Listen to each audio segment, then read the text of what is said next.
Entertainment Channel. سلام أمل على متكبو كبرات تخاتلتي ملبات HBD Entertainment Channel. بمجمرة سلام انتنان يمني لكم بمقصال كأ أبزي تتحيزناو كنا أبيو نتسعر زلنا channel زي شير لايك سبسكرايب بمكياتكم مسجاننا يبصحهم كابزغت إلى خاء نيلومي استدالو مدب كقربوا لكم يام مكتسالكم كاء بأخرة الدم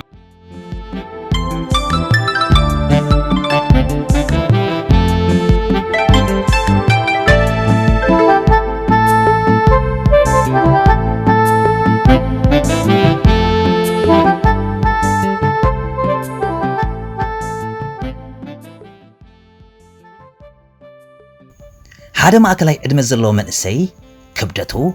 290 باوند يمتزن حانت ما أكلي عدم الزلو أقوال نستيتخاء كبابي 160 باوند تمزن زحزنا قد أمخوينقن حالو من السيات لعل نبور كبدات زوننو أب علمنا بجبوت ترخيبهم يوم أددا قداي مغسعن كالت أقاماتم كوينهم كا ينبروم تنكو نتصرقوا أنت زيكونا بتدي بتجنا النشأ كبدت كوسخم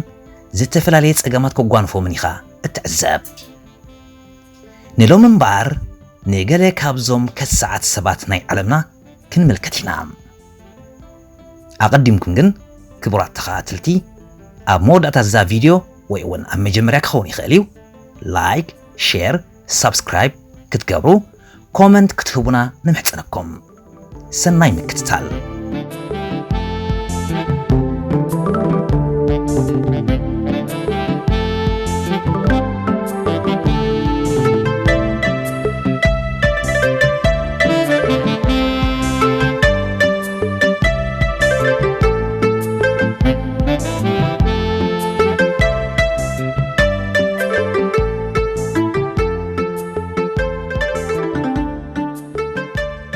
باتي مبل عسراي زخص عمل سي كاب علم كنجمر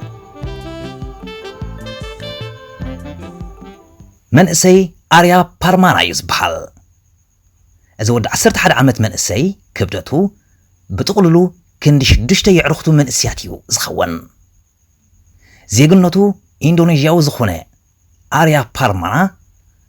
كاب علم زخص عمل سي كوين تنيهم أما بالعسراي عمتو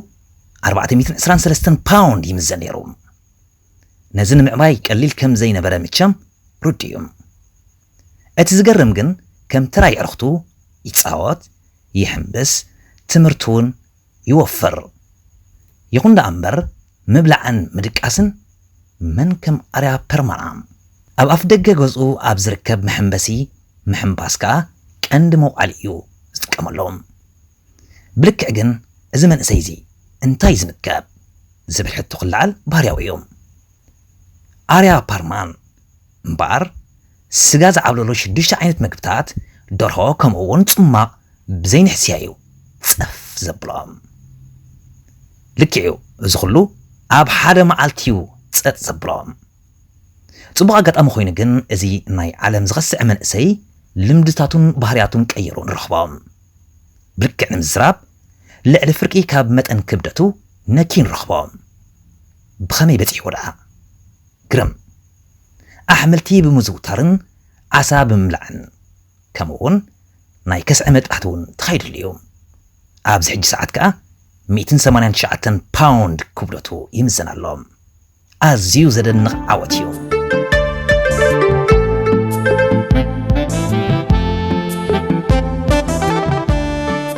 درو ستوارت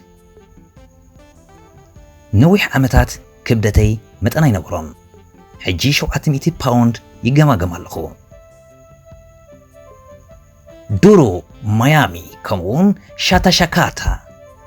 زتبحلا أبالا سدرابيت خاء دارقو زبتحا كساعتين سدرابيت ملتيا كسيعام بزمن تصر أبتا غزا أبيات تزترف مقبخ الرئيلكا زي حسابيوم ودي 43 عامت درو ستوارت نعسرت عامت سخون متأن قزفو قدي أين ورون استرخب مقبي ناب حنبر تتعيوم ድሄሩ ግን ምስ ዶክተር ኣብ ዝተረኸበሉ እቲ ዶክተር ብዝሓበሮ ኩነታቱ ኣብ ሓደጋ ከም ዘሎ ምስ ፈለጠ ከቢድ ራዕድዩ ፈጢርሎም ድሮ ስተዋርት ክዓቢ ከሎ ኣብ ግዜ ንእስነቱ ምዃኑ ንጡፍ መንእሰይ ነይሩ ብሽክለታ ምዝዋር ዘፍቅር ዝነበረ ምሕምባስ ዝፈቱ ጸወታ ኩዕሶ ሰኪዔት ዝዘውትር ኩዕሶ እግሪ ዝጻወት ነይሩ ድሮ ስተዋርት ምኽሳዕ ዘጋጥሙሉ ግዜያት እምበኣር ኣብ ኣትላንታ እትቕመጥ ዝነበረት ዓዲኡ ንምእላይ ኢሉ ኣብ ዝተንቀሳቐሰሉ እዋን እዩ ኣብቲ ሽዑ ግዜ ካብ ዕለት ናብ ዕለት ክብደቱ እናዘይደዩ ከይዱ መጠን ክብደቱ ኣሰካፊ እንዳኾነ ይውስኽ ከም ዘሎ ስለ ዝተገንዘበ ብዘለዎ ኩነታት እውን ንወላዲቱ ከኣሊ ኣብ ዘይክእለሉ ደረጃ ስለ ዝበፅሐ ሚዛኑ ንምጉዳል ቃልሲ ጀመረ ዕረፍቲ ዘሂብ ስፖርታዊ ንጥፈታት ብምክያድን ምስ መግቢ ዝነበሮ ዝምድንኡ ብምቕያርን ማለት ኣሕመልቲ ብምዝውታርን ኣብ ዝተመሓሸ ኩነታት ይርከብ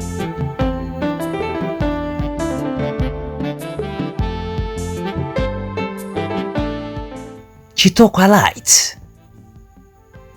ዝተኻየደለይ መጥባሕቲ ሙሉእ ሓርነት ይፈጢርለይ ኣብ ህይወተይ ነዊሕ ግዜ ዘይረኸብኩ ሓርነት ወ ጓል 49 ዓመት ዝዕድሚኣ ቺቶካላይት ክብደታ ንምቕናስ ኢላ ምንቅስቓስ ኣብ ጀመረትሉ እዋን 680 ፓውንድ እያ ትምዘን ነይራ እንታይ ዝበሎ ውዝፊ ዝኸ ብሰንኪ ክብደታ ከዓ ን3 ዓመት መመላእታ ካብ ዓራት ፍሒት ኢላ ኣይትፈልጥን በዓላ ብእትዛረበውን ኣብ ቤት ማሕቡስ ዝነበረት ኮይኑ ከም ዝስምዓ እትገለጽ ቺቶካላይት መጥባሕቲ ክካየደላ ተመዲቡ እኳ እንተነበረ ሳዕቤናቱ ብምግንዛብን ብናይ ውልቂ ምምሃራን ስፖርት ሚዛና ንምጉዳል ስፖርታዊ ንጥፈታት ጀመረት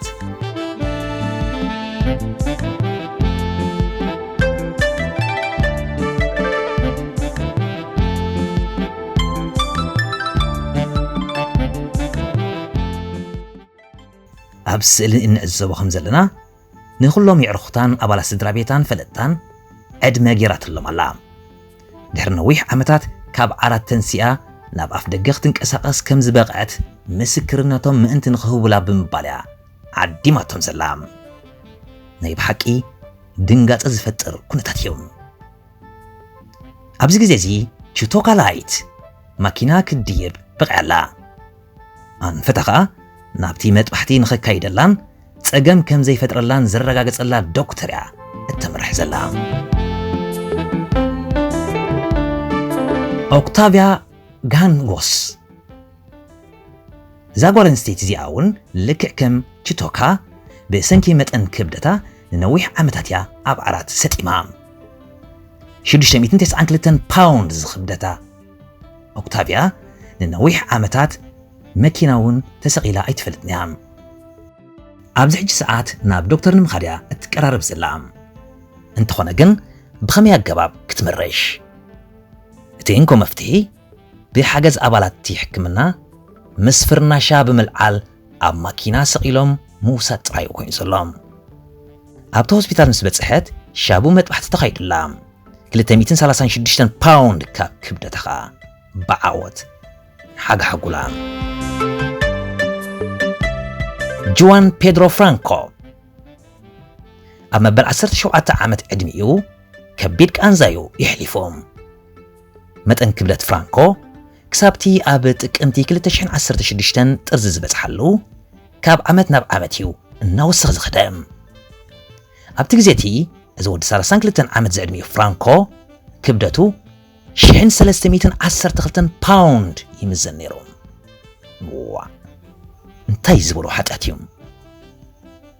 ብሰንኪ መጠን ኣልቦ ክብደቱ ካብ ዓራት ኣይትንስእኒ ነይሩ ሽኮርያን ፀቕጢ ደምን ገለ ካብቶም ዘሳቂዎ ዝነበሩ ሕማማት እዮም ኣብ ነፍሲ ወከፍ መዓልቲ ከዓ ብዘይ ኦክሲጅን ክንቀሳቐስ ቤን ኣብ መጨረሽታ ግን ፍራንኮ ቆራፅ ውሳኔ ወሲኑ ይኣክል እንተኮይኑ ይኣክል እዩ ብምባል ዝምገቦ ዝነበረ መግብታት ብህፁፅ ቀይሮም መጠን መግቢ ኣውሒዶም ኣብ ዓራት ኮንካ ስፖርት ምዝውታር ተተሓሓዞም ኣብ ጉንበት 2017 ፍራንኮ ናይ ጨጎራ መጥባሕቲ ተኻይድሎም 80 ሚእታዊት ካብ ጨጎሮ ኸዓ ተኣሊሎም ድሕሪ 6 ወርሒ እውን ኣይጸንሐን ዳግማይ መጥባሕቲ ጨጎራ ተኻይድሎም ከም ውጽኢቱ ኸዓ ኣብ ውሽጢ 18 ኣዋርሕ 500 ፓውንድ ካብ መጠን ክብደቱ ክንክ በቂዖም ኣብ ሕዳር 2018 መጠን ክብደቱ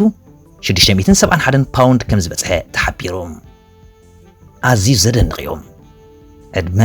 ንምዕባለ ሳይንስን ቴክኖሎጂን ክኢላት ጥዕናን ኣብ ውሽጢ 2 ዓመት ዘይመልእ ግዜ ልዕሊ ፍርቂ ካብ መጠን ክብደቱ ክንክ ስለ ዝበቕዐ ፍራንሲስ ሰራኖ ወዲ 28 ዓመት ፍራንሲስ ሰራኖ ክብደቱ ልዕሊ 500 ፓውንድ ነይሩ ብድኻም ልቢ ከይጥቃዕ ኸዓ ፈርሐ ፍራንሲስ ንምዃኑ ክብደቱ ብምንታይ ጠንቂዩ ስዒቦ ንገለ ሰባት ብናይ ሆርሞን ጸገማት እዩ ምኽሳዕ ዘጋጥሞም ፍራንሲስ ግን ብኹቱር ምብላዕ ምግብን ጉድለት ስፖርትን እዩ ጠንቁም ክብደቱ ንምቕናስ እምበኣር ፍራንሲስ ህፁፅ ስጉምቲ ወሲዱ እንታይ ክደግም ዳ ናይ ጨጎራ መጥባሕቲ ማለት ጋስትሪክ ሰርጀሪ ክካየደሉ ወሲኑ ውፅኢታዊ ኮይኑ ኸዓ ረኺቦ ኣሽሌይ ዳን ብራቸር ኣብ ቴክሳስ እትነብር ጓል 27 ዓመት ዝዕድሚያ ኣሽሌይ ዳን ብራቸር ክብደታ 725 ፓውንድ እያ ትምዘን ነይራ መጠን ክብደታ ኩቱር ቃንዛ ይፈጥረላ ነይሩ ክትንቀሳቐስ ትኽእል እያ እንተኾነ ግን ክንደይ ገልታዕታ እዩ ዝገጥማ እቲ ዝኸፍአ ነገር ዝገጥማ ዝነበረ ክትፈልጡ ትደልዩ ሕራይ ፓትሪክ ዝስሙ 5 ዓመት ብዝዕድሚኡ ወዳ ትእለ ዝነበረት እዚ ንወዳ ዝረኸቦ ዝነበረ ሽግራት ንኽትፈትሕ ብዝወሰደቱ ስጉምቲ እዩ ኸዓ ንእግረ መንገዳ ክብደታ ንኽንኪ ዝደርኻ ፋሕተርተርን ሓቦን ናይ ፓትሪክ ወዳ ኸዓ ዓብዪ ሞራል ኮይኑዋ እዩ ባዕላ ንኽትንቀሳቐስ ከም ውፅኢቱ ድሕሪ ቁሩብ ግዜ 123 ፓውንድ ነከየት ጸኒሓ እውን መጥባሕቲ ጨጎራ ካየደት ብጠቕላላ 450 ፓውንድ ኣጉደለት ምስ ፓትሪክ ወዳ ኸዓ ቀሲና ክድቅስ በቐየት ዲያና ባንች ስለዚ ሎሚ ክብደትኪ 601 ፓውንድ በፂሕሎ እወ 54 ዓመት ዝዕድሚያ ዲያና ባንች ካብ ሲያትል እያ ሓንቲ ካብተን ዕውታት ደቂ ኣንስትዮ ዝተሰይመት እያ ክብደታ 620 ፓውንድ ኣብ ዝበፅሓትሉ ኣብ ቀጻሊ ቃንዝያ ነይራ ብልዑል ሓቦ ኸዓ ዝከኣላ ኣካላዊ ምንቅስቓስ ጀሚራ 265 ፓውንድ ኸዓ ብርኡይ ነኪያ ዳርጋ ፍርቂ ካብ ክብደታ ምዃኑ እዩ ናይ ጋስትሪክ መጥባሕቲ ብምክያድ ከዓ 70 ሚእታዊት ካብ ጨጎራ ተኣሊላ ኣብ ሓፂር ግዜ ናብ 195 ፓውንድ ፀርያ ዝገርም እዩ ዓብዪ ዓወት እያ ተጎናፂፋ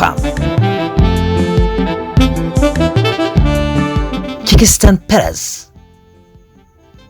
ኣብ 2017 612 ፓውንድ እትምዘን ዝነበረት ኪክስተን ፐረዝ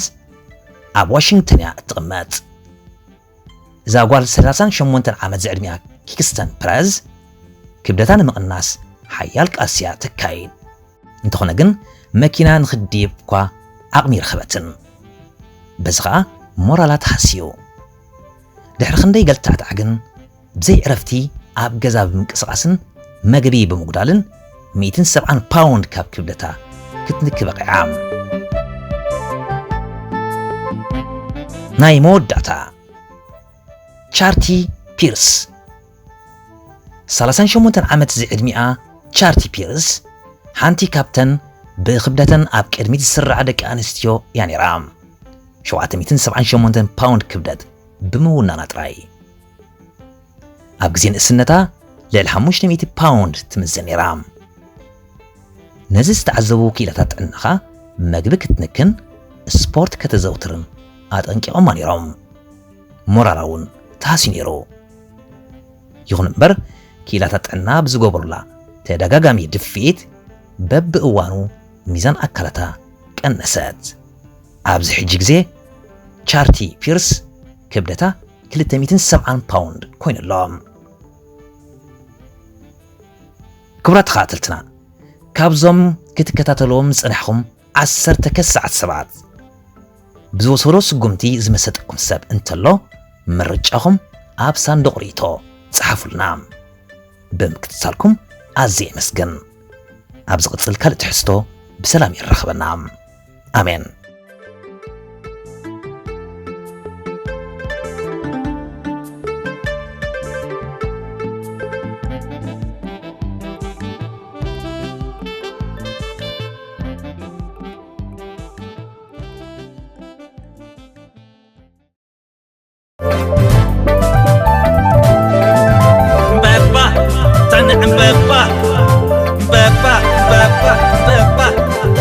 Hailum Berge Entertainment Channel.